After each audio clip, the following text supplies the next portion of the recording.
कक्षा 10 गणित,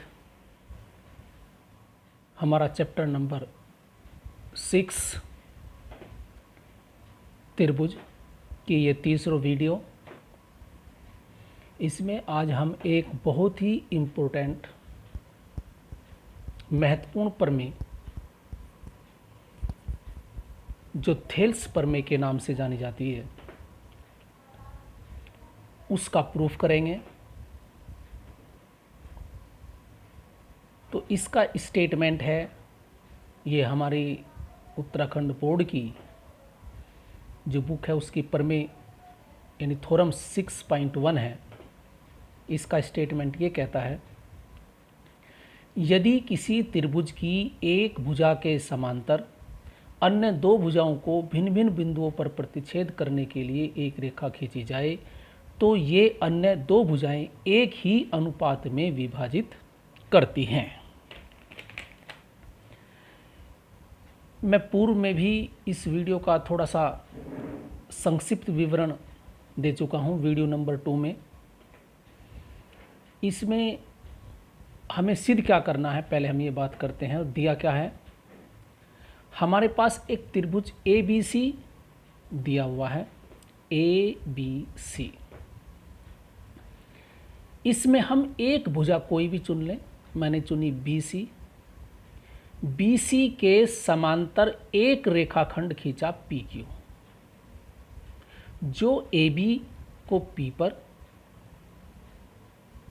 AC को Q पर प्रतिच्छेद करता है और ये PQ रेखाखंड हमारी शर्त के हिसाब से PQ रेखाखंड BC के समांतर है।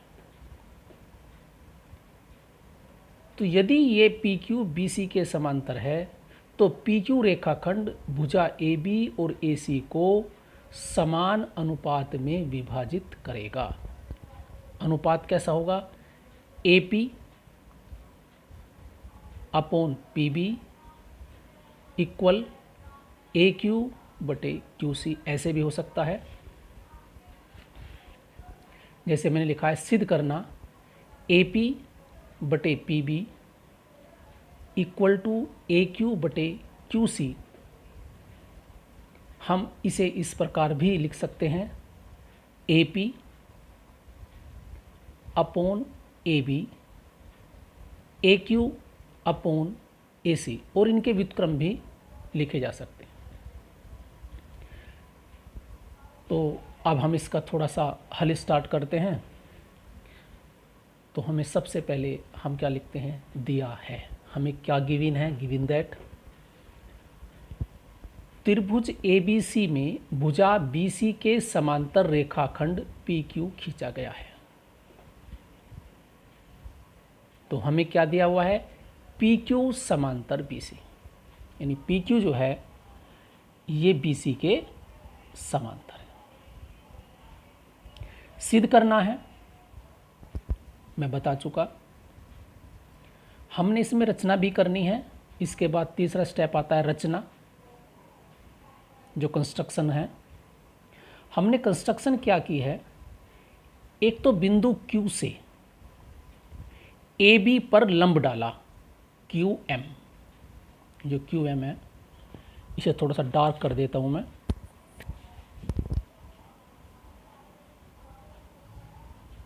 ये लंब डाला है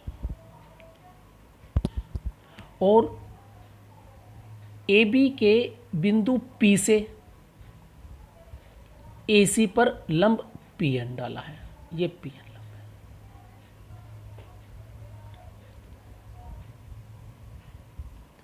PC को मिलाया, PC को मिलाया और PQ को मिलाया। तो ये हमारी थी रचना। तो रचना में हमने क्या क्या किया,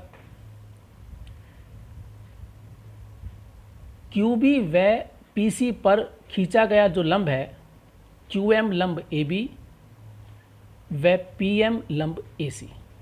तो QM जो लंब है वो AB पर है, जो PN लंब है वो AC पर है, और PB और PC को मिला दिया। ये हमारी रचना थी। अब आता है इसका प्रूफ। प्रूफ से पहले एक हमने कक्षा 9 में एक प्रमेय पढ़ी थी, उसे याद करें। दो समांतर रेखाओं के बीच एक ही आधार पर बने त्रिभुजों के क्षेत्रफल बराबर होते हैं। दो समांतर रेखाओं के बीच एक ही आधार पर बने त्रिभुजों के क्षेत्रफल बराबर होते हैं। कैसे? देखो, यदि मेरे पास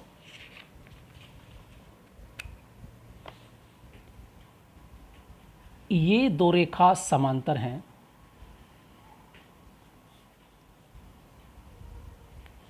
अब मुझे ये दो बिंदु हैं, माना पी क्यू हैं, ये रेखा इस रेखा के समांतर है। मैंने पी क्यू को आधार मानकर और एक त्रिभुज बना दिया, ये माना बी बिंदु है ये। तो इस आधार पर ये त्रिभुज और फिर मैंने त्रिभुज बनाया ये वाला, और ये बिंदु है इससे। तो यहाँ हमारे पास इस रेखा और इस रेखा जो समांतर रेखाएं हैं, इनके बीच एक ही आधार पर दो त्रिभुज बने, पी क्यू बी और त्रिभुज पी क्यू सी। क्योंकि आधार एक है तो इनके एरिया समान होंगे, तो इनके क्या होंगे? क्षेत्रफल समान होंगे। तो हम कह सकते हैं एरिया त्रिभुज P Q B equal to area त्रिभुज पी क्यू सी। तो समझ में आ गया होगा। तो अब अपने प्रमेय पर आते हैं। तो यहाँ भी ऐसा ही है। देखो, पी क्यू और बी सी समांतर है, तो यहाँ ये रचना से है, तो पी क्यू बी ये वाला और पी क्यू सी इनके एरिया समान होंगे। तो मैंने लिखा है, क्योंकि हमें गिवन है पी क्यू समांतर बी सी है, पी क्यू समांतर बी सी है, इसलिए आधार पी क्यू पर बने त्रिभुज पी क्यू बी व त्रिभुज पी क्यू सी के क्षेत्रफल समान होंगे। तो ये क्षेत्रफल इक्वल टू ये क्षेत्रफल, ये नंबर हमने 1 मान लिया। अब हम जानते हैं किसी त्रिभुज का जो क्षेत्रफल होता है वो 1/2 आधार गुना शीर्ष लंब होता है। अब हम क्षेत्रफल निकालते हैं। यहाँ सबसे पहले अब हमारा है जो ऊपर का त्रिभुज है, ये वाला कौन सा? A P Q. A P Q, एक तो इसका क्षेत्रफल निकालते हैं और एक क्षेत्रफल निकालते हैं पी क्यू बी का। इस साइड से पी क्यू बी और ए क्यू बी। अब किसी त्रिभुज का क्षेत्रफल होता है 1/2 आधार गुना शीर्ष लंब। अब यदि हम त्रिभुज इसकी बात करें, ऊपर वाले की, इस ऊपर वाले की त्रिभुज की बात करें, तो देखो ये तो हमने लिया, आधार तो हो गया AP और इस पर लंब हो गया QM। तो इस त्रिभुज का क्षेत्रफल हुआ आधार 1/2 गुणा आधार AP और शीर्ष कौन सा है इसका? Q से लंब QM। अब हमें निकालना है इस त्रिभुज का क्षेत्रफल PQB। आधार PB है, इसका शीर्ष Q, लंब यही होगा क्योंकि बाहर लंब जा रहा है। देखो देखो ऐसे भी हो सकता है, यदि एक त्रिभुज ये है इस टाइप से, ये मान के चलिए हमारे पास PB है, ये हमारे पास Q है, तो इसे आगे बढ़ाया तो आधार 1/2 PB, शीर्ष लंब, तीसरा शीर्ष ये लंब और ये QM। तो ये हुआ त्रिभुज पी क्यू बी का क्षेत्रफल। तो हमने लिखा है क्षेत्रफल 1/2 A P into Q M, 1/2 P B into Q M, 1/2 से 1/2 कट जाएगा और यहाँ क्यू एम से क्यू एम कैंसिल हो जाएगा। तो हमारे पास आया क्षेत्रफल त्रिभुज ए क्यू पी अपॉन क्षेत्रफल त्रिभुज पी क्यू बी बराबर ए पी बटे पी बी, यानी ए पी और पी बी बच गए। तो अब हम देखते हैं ऊपर वाला जो त्रिभुज है इसका क्षेत्रफल और पी क्यू का क्षेत्रफल हुआ ए पी बटे पी बी। अब इसी प्रकार इधर से निकालते हैं, इस साइड से, राइट साइड से। अब लंब पी एन हो गया और त्रिभुज हो गया पी क्यू सी। त्रिभुज इसी प्रकार बिल्कुल सेम, ध्यान से देखें, वीडियो रोकें, पॉज करें और समझें ध्यान से कि ये क्या बताया जा रहा है, कैसे निकलेगा। तो इसी प्रकार आ जाएगा ए क्यू बटे क्यू सी। अब देखो इसी प्रकार त्रिभुज ए क्यू पी त्रिभुज पी क्यू सी, तो इसी प्रकार यहाँ ए क्यू, अब के आधार ए क्यू, लंब पी एन, इसका आधार क्यू सी और लंब इसका पी एन, दोनों का लंब पी एन ही रहेगा। यहाँ 1/2 से 1/2 कैंसिल, पी एन से पी एन, तो इसी प्रकार आ गया ए क्यू बटे क्यू सी। तो अब हमारे पास इस जो क्षेत्रफल का अनुपात आया ए पी बटे पी बी आया, इन क्षेत्रफल का अनुपात आया ए क्यू बटे क्यू सी। अब मैंने क्या किया यहाँ, देखो मुझे समीकरण इक्वेशन 1 में दिया है क्षेत्रफल पी क्यू बी बराबर है क्षेत्रफल पी क्यू सी। इस क्षेत्रफल का जो है मैं इससे इक्वल लिख सकता हूँ, ये एक आपस में इक्वल है, तो मैंने ये वैल्यू यहाँ पुट कर दी। क्षेत्रफल पी क्यू सी को मैं क्षेत्रफल पी क्यू बी लिख सकता हूँ समीकरण 1 से। तो ए क्यू बटे क्यू सी नंबर ये आ गया हमारे पास। नेक्स्ट थर्ड, अब ये सेकंड और थर्ड देखते हैं, दोनों की एलएचएस सेम है। देखो ये वाला ऊपर इसका अंश के बराबर है, हर के बराबर हो गया, तो इसकी आरएचएस भी बराबर होगी। तो ये होगी ए पी बटे पी बी बराबर ए क्यू बटे क्यू सी, और यही हमें सिद्ध करना था। तो ये हमारे पास ये स्टेप से देख लें दोबारा।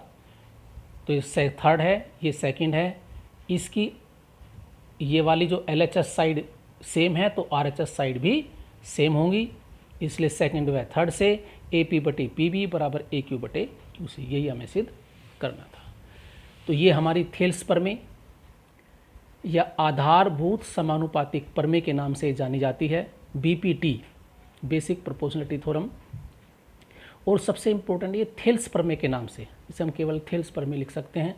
तो अच्छी तरह याद कर लें, किसी त्रिभुज में किसी एक भुजा के समांतर खींचा गया रेखाखंड शेष दो भुजाओं को समान अनुपात में विभाजित करता है। एक बार फिर मैं रिपीट कर रहा हूँ, किसी त्रिभुज में किसी एक भुजा के समांतर खींचा गया रेखाखंड शेष भुजाओं को समान अनुपात में विभाजित करता है। अब मैं इसका, ये तो हमारी पूरी होगी, अब मैं थोड़ा सा इसका आगे का पार्ट और कर देता हूँ। मुझे प्रूफ करना है ए पी बटे A B equal to A Q बटे ए सी। अब मैं इस पार्ट को प्रूफ कर रहा हूँ, इस नीले पार्ट पर जाए, ये एक्स्ट्रा है। तो जो मैंने प्रूफ किया है उसे लिख लिया, दोनों पक्षों में एक जोड़ दिया, एक जोड़ने से फिर इसका एलसीएम ले लिया। एलसीएम लेने से जो अंश ऊपर आया पी बी और ए पी, अगर हम चित्र में देखें पी बी और जो ए पी है, पी बी और ए पी मिलकर बन जाती है ए बी लाइन। ऐसी क्यू सी बटे ए क्यू अपॉन ए क्यू, तो हमने इसे लिख लिया ए बी बटे ए पी इक्वल टू ए सी बटे ए क्यू। फिर से हमने इसका व्युत्क्रम कर लिया, ए पी बटे A B equal to A Q बटे ए सी। तो ये हुआ हमारा इसका प्रूफ थेल्स प्रमेय का। इसे ध्यानपूर्वक पढ़ें, सुनें और इसे पोज करके बार बार देखें और इसे समझने की कोशिश करें। तो ये हमारी थी प्रमेय 6.1 थेल्स प्रमेय थैंक यू। ओके।